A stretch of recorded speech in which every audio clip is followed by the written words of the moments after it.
AP CM Chandrababu ఇవాళ తూర్పు గోదావరి జిల్లాలో పర్యటించనున్నారు. జిల్లాలోని రాయవరం గ్రామానికి ఉదయం 10:30 ముఖ్యమంత్రి చేరుకోనున్నారు. రాయవరంలో రైతులకు పట్టాదారు పాసు పుస్తకాల్ని సీఎం పంపిణీ చేయనున్నారు. పాసు పుస్తకాల పంపిణీ అనంతరం రైతులతో ముఖాముఖి అవ్వనున్నారు. అనంతరం ప్రజా వేదికపై చంద్రబాబు ప్రసంగించనున్నారు.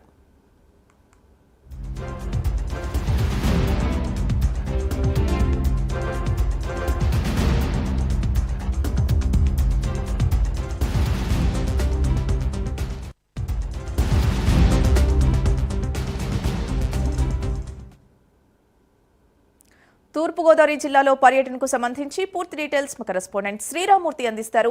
శ్రీరామూర్తి, ఇవాళ తూర్పుగోదావరి జిల్లాలో సీఎం చంద్రబాబు పర్యటనకు సంబంధించి ఎలాంటి ఏర్పాట్లు జరుగుతున్నాయి? నేడు మండపేట నియోజకవర్గం రాయవరంలో ముఖ్యమంత్రి చంద్రబాబు నాయుడు పర్యటిస్తున్నారు. అయితే ఈ మండపేట నియోజకవర్గం గతంలో అంబేద్కర్ కోనసీమ జిల్లాలో ఉండేది. అది ఇప్పుడు తాజాగా తూర్పుగోదావరి జిల్లాలో విలీనం చేస్తారు. దీంతో ముఖ్యమంత్రి చంద్రబాబుకు మండపేట నియోజకవర్గంలో ఘన స్వాగతం పలికేందుకు తెలుగుదేశం పార్టీ శ్రేణులు, కూటమి శ్రేణులు కూడా ఏర్పాట్లు చేశారు.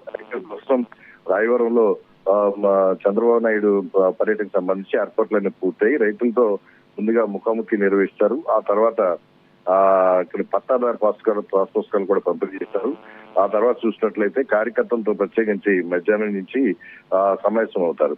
అంటే ముఖ్యమంత్రి వ్యవసాయ క్షేత్రంలోనే రైతులతోటి మాట్లాడే విధంగా ఇక్కడ ఏర్పాట్లు చేశారు. అలాగే ఈ రాజముద్రతో కూడిన కొత్త పాస్ పుస్తకాలు పంపిణీ కార్యక్రమానికి కూడా శ్రీకారం చుడుతున్నారు. అంటే ప్రజావేదిక సభలో ముఖ్యమంత్రి ప్రసంగించిన అనంతరం మధ్యాహ్నం కార్యకర్తల మీటింగ్ లో పాల్గొంటారు. అయితే ఎన్నికల ముందు ఏదైతే హామీ ఇచ్చారో మండపేట తూర్పుగోదావరి జిల్లాలో విలీనం చేస్తామని అది నెరవేర్చడంతో కార్యకర్తలు వాళ్ళు కూడా ఘన స్వాగతం పలికేందుకు ఆయనకి పూర్తి సన్నాహాలు చేశారు. అయితే ఉదయం ఇప్పుడు 10:30 ఇక్కడికి రాయవరం చేరుకుంటారు హెలికాప్టర్ లో. అంటే 11 గంటలు చేరుకుంటారు ఒంగోలు నుంచి బయలుదేరి.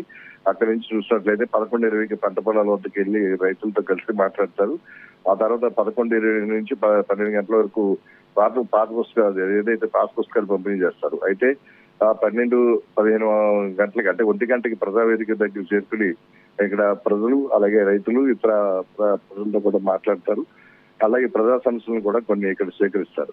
ఈ నేపథ్యంలో చూసినట్లయితే P4 కింద ఏదైతే పేద కుటుంబాలను ఆదుకునే విషయంలో కూడా ఇక్కడ కొంతమందికి దత్తత కార్యక్రమం కూడా నిర్వహించే అవకాశం ఉంది.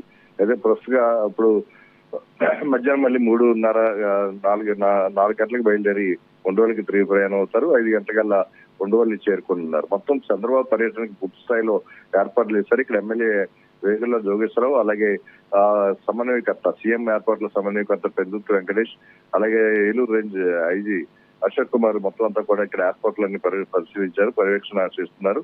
మరి కాసేపట్లో ఈ ఏర్పాట్లు కూడా పూర్తి స్థాయిలో పూర్తి కానున్నాయి. మరి 11 గంటలకల్లా సీఎం చంద్రబాబు నాయుడు ఇక్కడికి చేరుకోబోతున్నారు. Sindhu. Right, thank you Sriramurthy.